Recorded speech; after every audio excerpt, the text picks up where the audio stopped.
नमस्कार, मैं चांदनी पाठक कृषि समृद्धि में आप सभी का स्वागत है। आइए नजर डालते हैं आज की मुख्य खबरों पर।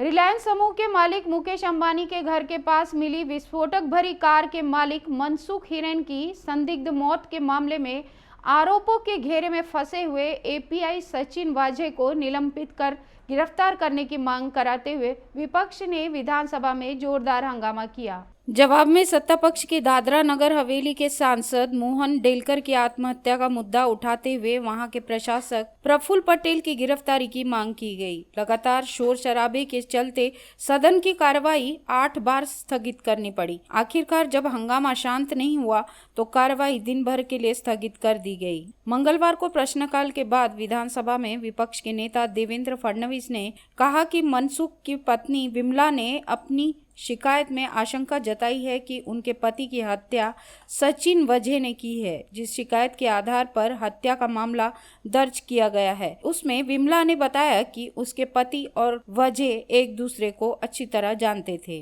ब्यूरो रिपोर्ट, कृषि समृद्धि।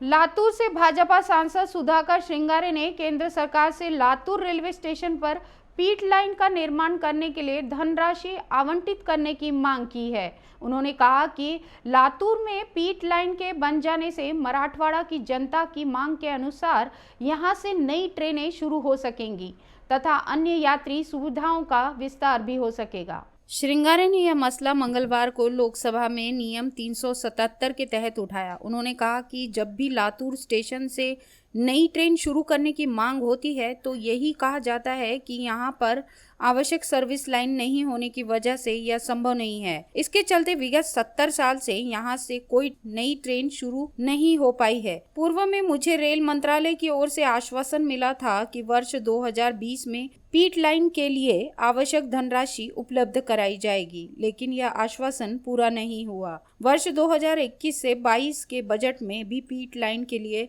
धनराशि आवंटित नहीं की गई। इसके मद्देनजर भाजपा सांसद ने मांग की कि अनुदान मांगों पर चर्चा के दौरान लातूर स्टेशन पर पीट लाइन के निर्माण के लिए आवश्यक धनराशि की व्यवस्था कर इस काम को जल्द ही पूरा किया जाए। ब्यूरो रिपोर्ट, कृषि समृद्धि।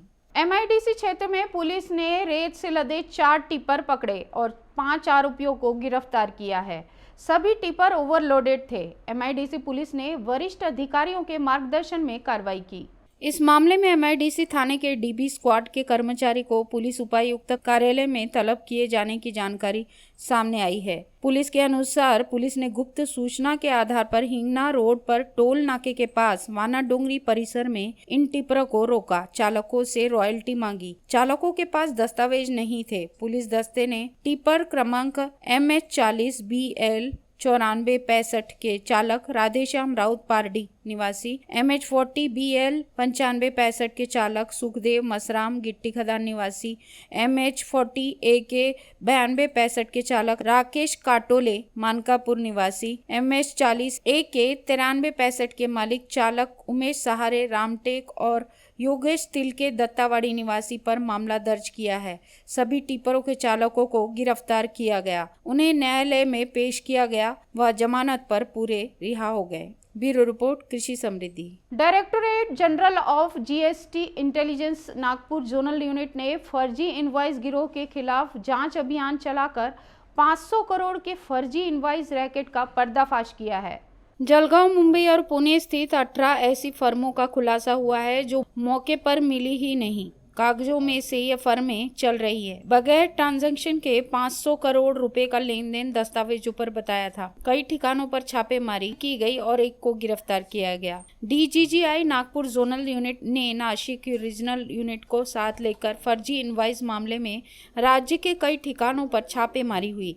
18 गैर मौजूद फर्मों द्वारा बगैर ट्रांजैक्शन के जारी व्यवहार का पता लगाकर कई व्यावसायिक व आवासीय परिसरों में दबिश दी गई। जांच के दौरान जीएसटी पंजीकरण प्राप्त करने वाली कई संस्थाओं को गैर मौजूद पाया गया। ये फर्में फर्जी इनवॉइस मामले में जुड़ी हुई हैं। फर्जी इनवॉइस के माध्यम से सरकार को धोखा दिया जा रहा है। ब्यूरो रिपोर्ट, कृषि समृद्धि। कोरोना संक्रमण की रोकथाम करने में प्रशासन के पसीने छूट रहे हैं। संक्रमण नियंत्रित करने की प्रशासन और नागरिकों के सामने बड़ी चुनौती है। मंगलवार को 1338 नए संक्रमित मरीज मिलने से जिले में एक्टिव मरीजों की संख्या 11,411 पर पहुंच गई है। इसमें शहर के 9,202 और ग्रामीण क्षेत्र में 220 मरीज हैं। नए संक्रमितों में शहर के 1,049, ग्रामीण क्षेत्र के 286 और अन्य जिलों के 3 मरीज शामिल हैं। कोरोना से 6 मरीजों ने दम तोड़ दिया है। मृतकों में शहर का 1, ग्रामीण क्षेत्र के 2 और अन्य जिले के 2 व्यक्ति शामिल हैं। मंगलवार को कुल 10,476 नमूनों के टेस्ट किए गए, जिसमें से 1338 नमूने पॉजिटिव पाए गए। शहर में 6,616 RT-PCR और 652 एंटीजन नमूनों की जांच की गई। ग्रामीण क्षेत्र में 1,195 RT-PCR और 2,003 एंटीजन जांच की गई। अब तक कुल 13,26,099 की जांच की जा चुकी है। कोरोना को मात देकर मंगलवार को 997 लोग घर लौटे। स्वस्थ होने वालों में शहर के 713 और ग्रामीण क्षेत्र के 284 व्यक्ति शामिल हैं। अब तक 1,44,525 लोग कोरोना को मात देकर स्वस्थ हो चुके हैं। कोरोना संक्रमण से अब तक 4,407 मरीजों ने दम तोड़ा है। मरने वालों में शहर के 2,838, ग्रामीण क्षेत्र के 784 और अन्य जिले के 785 व्यक्ति शामिल है। ब्यूरो रिपोर्ट, कृषि समृद्धि।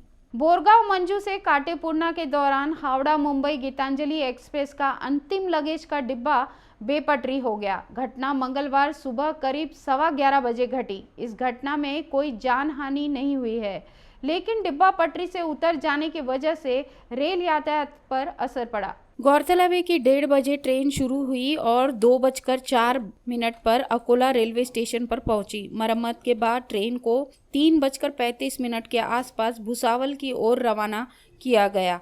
शाम 7 बजे तक ट्रैक मरम्मत का कार्य जारी था, जिस कारण एक तरफ का यातायात पूरी तरह ठप पड़ गया था। हटिया पुणे एक्सप्रेस को मूर्तिजापुर व महाराष्ट्र एक्सप्रेस को मूर्तिजापुर स्टेशन के करीब खड़ा रखा गया था। ब्यूरो रिपोर्ट, कृषि समृद्धि। केंद्रीय मंत्री और रिपब्लिकन पार्टी ऑफ इंडिया के अध्यक्ष रामदास आठवले ने एक बार फिर देश में जाति आधारित जनगणना का समर्थन किया है। उन्होंने कहा कि बहुसंख्यकों की सभी क्षेत्र में हिस्सेदारी बढ़ाने के लिए जातीय जनगणना उस आधार पर नई नीतियों की दरकार है। मंगलवार को constitutional club we the people नामक संस्था की ओर से आयोजित कार्यक्रम में आठवले ने कहा कि उनकी पार्टी आरपीआई बहुसंख्यकों की हकमारी रोकने और उन्हें वाजिब हिस्सेदारी दिलाने के लिए प्रतिबद्ध है। उन्होंने कहा कि देश में वर्ष 2021 की जनगणना जातीय आधार पर होनी चाहिए, ताकि देश में सभी जातियों की सही तस्वीर सामने आ सके। समाज के वंचित तबके का उत्थान सही नीतियों के माध्यम से हो सकता है। इस मौके पर पूर्व सांसद राजकुमार सैनी, पूर्व विधायक ददन पहलवान सहित कई अन्य लोगों ने भी अपने विचार व्यक्त किए। ब्यूरो रिपोर्ट, कृषि समृद्धि। बॉम्बे हाईकोर्ट ने पुणे में आयोजित एल्गार परिषद के दौरान भड़काऊ भाषण देने के मामले में आरोपी शर्जील उस्मानी को पुणे पुलिस के सामने हाजिर रहने का निर्देश दिया है, जिससे पुणे पुलिस उससे पूछताछ कर सके। हालांकि कोर्ट ने पुणे पुलिस को निर्देश दिया है कि वह आगामी 16 मार्च 2021 तक उस्मानी के खिलाफ कोई कड़ी कार्रवाई न करे। मंगलवार को न्यायमूर्ति एस शिंदे व न्यायमूर्ति मनीष पिटले की खंडपीठ के सामने उस्मानी की याचिका पर सुनवाई हुई।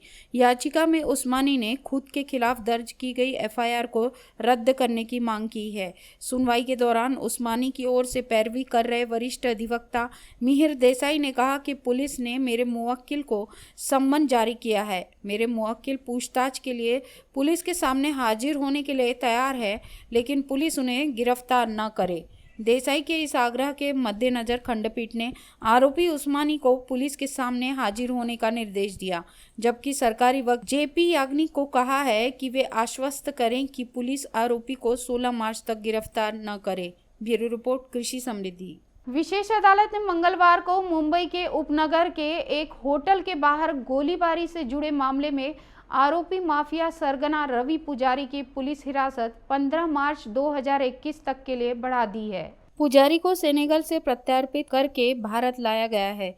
मुंबई पुलिस के मुताबिक पुजारी के खिलाफ मुंबई के विभिन्न इलाकों में कुल 49 मामले दर्ज है।